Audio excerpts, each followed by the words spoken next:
वो गिराना है। ये सरकार हर पे टेस्ट करती है कि हमारा मामला फिट बैठ जाए तो हम लूटना शुरू कर दे, और इससे पुलिस वालों की लूट बढ़ जाती। तो कहीं ना कहीं सरकार अपने काले कमाई अपने खजाने को भरने के लिए किसी भी स्तर तक जनता को मार सकती है। यही काला कानून याद करिए, मोदी जी के खिलाफ लड़ने वाला एक फौजी था, इसने खाने की कंप्लेन की थी, तो वो भी सड़क पे आ चुका। किसान सड़क पे बैठा रह गया, कोई कुछ नहीं बोला, और ये लोग बिल वापस नहीं लिए, उनको लाठियां मारे। 1500 से 700 किसान से ज्यादा शहीद हुए। किसान के ऊपर गाड़ी तक चढ़ा दिया गया। क्या हिटमैन कानून की तरह 10 लाख जुर्माना और 10 साल की जेल देंगे गृह राज्य मंत्री के बेटे को? पहले तो कानून उसी पे लागू करो। तीसरा, फिर युवा सड़क पे आया, नर्सिंग डिपार्टमेंट सड़क में आया, बैंक कर्मचारी आए, वकील आए, कौन ज्यादा तबका जो छूटा रह गया? तो इस सरकार को सभी तबका अगर इकट्ठा होकर सड़कों पे आ जाए, एक दिन स्ट्राइक कर दे, तो सरकार बस सरकारी काम और यातायात और व्यापार बंद कर दो, सरकार अपने आप घुटने टेकेगी। सीधी बात है। अच्छा,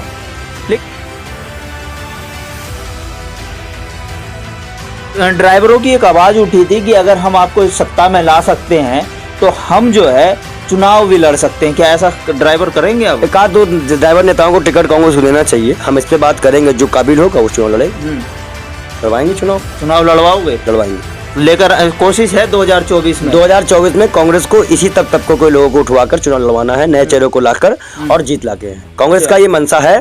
कांग्रेस ड्राइवर हुआ, पुराने जितने पुराने नए कैंडिडेट हैं उनको अपने छाती में पत्थर रख लेना चाहिए, और नए लोगों को, संतों को, ड्राइवरों को, वकीलों को, नए चेहरों को उठा देना चाहिए। लेकिन इंडिया अलायंस में जो है टूट पड़ी हुई है। नहीं, ये बेवकूफी है, ये सब फालतू की बात है।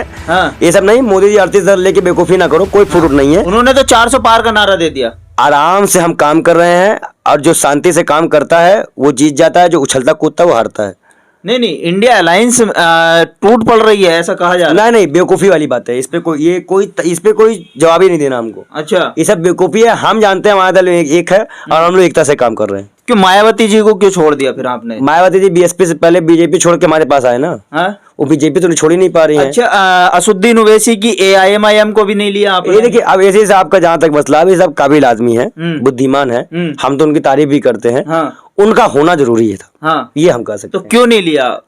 इंडिया अलायंस में क्यों नहीं आए? मैं खड़गे हूँ कि मैं सोनिया हूँ। नहीं, आप जब चुनाव लड़वा सकते हैं तो आवाज तो पहुंचा सकते हैं। आवाज पहुंचा दिए हैं। और देखिएगा 24 से पहले अलायंस, देखिए जब सरकार बनी थी तो अवैसी साहब भी मनमोहन सरकार में मंत्री थे और सरकार में थे। तो आप चिंता मत करिए, सब हमारे अपने हैं। अब ये साहब से भी हमारी सरकार की बात होगी। अब ये साहब हक और ईमान और संविधान के मानने वाले हैं, कांग्रेस संविधान को मानने वाली है, हम मना लेंगे उनको। लेकिन एक तरफ कहते हैं आप कि अलायंस में हम AIMIM को ले आएंगे, लेकिन इलेक्शन में राहुल गांधी ने बयान दिया था कि AIMIM के नेता जहां खड़े होते हैं वो देखिए एक चीज बता दूं, ये आपसी नोकझोंक है, ये नेता जाने। लेकिन इस वक्त की जो मांग है, इस वक्त का जो दौर है, राजनीति है, बातचीत तो हो ही जाती है, बातचीत तो बहुत ज्यादा हो जाती है, लेकिन जहां तक भाजपा को हराने की बात, सबकी मंशा भाजपा जैसे तानाशाह को हराना है, और उसके लिए हम सब एक हो सकते हैं। अच्छा, एक लास्ट सवाल, मतलब कि आप बीजेपी को अकेले नहीं हरा पा रहे थे, इसलिए आपने इंडिया अलायंस लेकर? नहीं, बीजेपी को अकेले हराने का मतलब ये है कि जो छोटे दल है उनका भी अस्तित्व बचना जरूरी है। हमने छोटे दलों को इसलिए लिया है कि उनका अस्तित्व जो खतरे में है, जो खत्म हो जाएगा। हम यहाँ बीजेपी और कांग्रेस करना नहीं चाहते, हम छोटे दलों को भी स्थान देकर रखना चाहते हैं, जिससे पार्टियां मजबूती रहे, गठबंधन रहे। हम नेहरू की विचारधारा पे चलने वाले हैं, अम्बेडकर जी की विचारधारा पे चलने वाले हैं, गांधी जी की विचारधारा पे चलने वाले हैं। हम यहाँ विपक्ष को नहीं खत्म होने देंगे। मोदी जी ने विपक्ष खत्म कर दिया, हमने खत्म नहीं करना चाहते। हमारे लिए छोटे दल भी उतने ही महत्वपूर्ण हैं जितनी भाजपा, इसलिए उनको साथ लेकर उनके अस्तित्व की लड़ाई भी हम लड़ रहे हैं और भाजपा से भी लड़ रहे हैं। सीधी बात। जी, बहुत बहुत धन्यवाद। ये थे बाल योगी महाराज, जिन्होंने अपने बयानों से, अपने अंदाज से अपनी हर बात बेबाकी से रखते नजर आते हैं। और क्या नजर आएगा 2024 में, कौन सी सरकार बनकर आएगी? NDA होगा या फिर इंडिया अलायंस होगा? कैमरा पर्सन जफर के साथ मोहम्मद साजिद, ABC वर्ल्ड हिंदी।